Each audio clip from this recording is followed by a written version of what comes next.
నైరుతి బంగాళాఖాతం శ్రీలంక తీర ప్రాంతంలో అల్పపీడనం కారణంగా ఏపీలో భారీ వర్షాలు కురిసే అవకాశం ఉందని వాతావరణ శాఖ తెలిపింది. అల్పపీడనం కారణంగా సముద్ర మట్టానికి 5.8 కిలోమీటర్ల ఎత్తు వరకు ఉపరితల ఆవర్తనం విస్తరించి ఉందని తెలిపారు. ఇది రాగల 24 గంటల్లో పశ్చిమ వాయువ్య దిశగా నెమ్మదిగా కదులుతుందని పేర్కొన్నారు.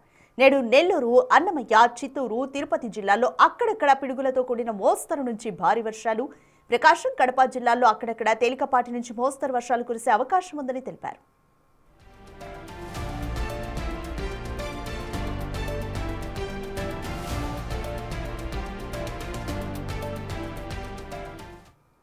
మంగళవారం నాడు నెల్లూరు, తిరుపతి జిల్లాల్లో అక్కడక్కడ పిడుగులతో కూడిన మోస్తరు నుంచి భారీ వర్షాలు కురిసే అవకాశం ఉందని వాతావరణ శాఖ తెలిపింది. అలాగే ప్రకాశం, సత్యసాయి, కడప, అన్నమయ్య, చిత్తూరు జిల్లాల్లో అక్కడక్కడ తేలికపాటి నుంచి మోస్తరు వర్షాలు కురవనున్నాయని వెల్లడించారు. దీని ప్రభావంతో దక్షిణ కోస్తా తీరం వెంబడి గంటకు 35 నుంచి 55 కిలోమీటర్ల వేగంతో ఈదురుగాలు వీస్తాయని తెలిపారు. మత్స్యకారులెవరూ సముద్రంలో వేటకు వెళ్లొద్దని హెచ్చరించారు.